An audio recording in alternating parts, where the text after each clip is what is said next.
this episode, we're going to have a look at an Italian brand that is very dear to my heart and speaks to me, and it is the brand MV Agusta. I just love this brand because it's art, it's engineering excellence, it's fresh, it's bold, and they run their own course. Even the whole history, which we covered in a previous episode, how after the Second World War, out of a sad event and the Versailles Peace Treaty, them not allowed to build anything aviation or flying, Domenicali wanted to keep his workforce employed, and he employed his aeronautical engineers to produce motorcycles and enter the glory heydays of the 50s and 60s, where they took 37 Grand Prix titles, and they had guys like John Surtees, Giacomo Agostini, Mike Hailwood racing for them.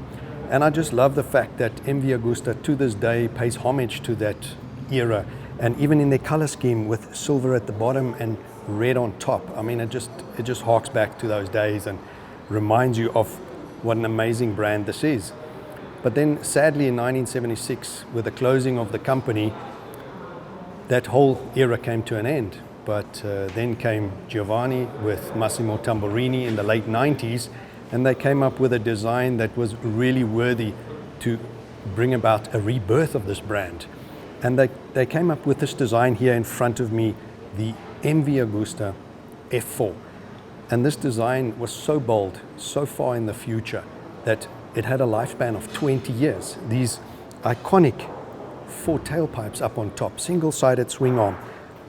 I mean, this bike found its way into the Guggenheim Museum of Art. Not just a motorcycle, but a piece of art, a sculpture.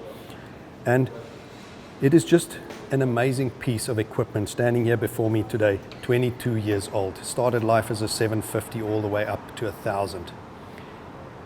But after 20 years of production, they needed a worthy successor. And that's a virtual impossible task after an iconic bike like this F4.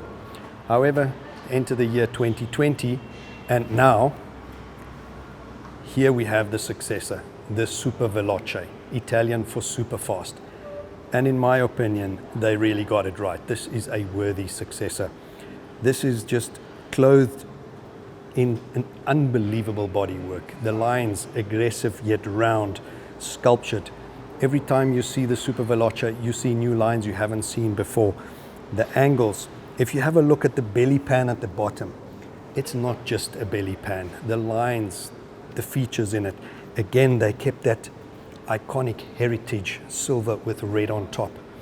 That very bullnose front end, if you look at the headlight from the front, it brings back the number plate that they had in the racing days. It looks like a number plate. That fairing tight, fast swept back is very racing pedigree. You have this leather strap going over the fuel tank. Now, for those that don't know, back in the real early days, the fuel tanks were held on to the bike with a leather strap. Even in the Formula One racing days of the early days, the bonnets were closed and locked with a leather strap and a buckle. So this is a really, really nice cue. And this tailpiece, if you look at the old races from the 50s and 60s, they had this diminutive tail end, real tiny, and the way they kept this clean, color-coded seat over here and then put the number plate and indicators hanging off the rear swing arm, kept the lines neat, clean, and tidy. Also, the 3 exhaust pipes, harking back to the 3 cylinders that made MV Agusta so famous. And just, I feel this is a worthy successor to the F4. The Superveloce I've just shown you evokes images of the 50s and 60s Grand Prix races. However, the bike I'm going to show you now evokes different images. She evokes an image of a supermodel walking down a catwalk at the Milan fashion show. The bike is the Superveloce limited edition Serie Oro.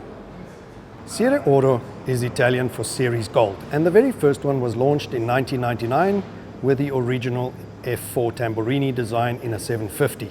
Later there was one in a F3, and this is the latest in the Series Gold. Limited to only 300 units, appropriately your number of how many on the triple clamp up front. Your red has been replaced by a very rich wine red, deep metallic maroon. Other little subtle changes would be your sculptured black belly pan at the bottom is now a matte carbon fiber.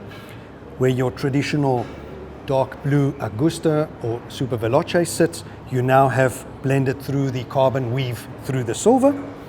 Your TFT display is a much more upgraded full color display, intelligent, speaking to your smartphone. You can upload your navigational maps. You've even got cruise control. When you go to your leather straps over here in the center, you have your solid billet aluminum machined filler cap, really nice queue. Your seat is a full suede red leather seat, going back to your LED brake light that looks like it comes from a fighter jet plane.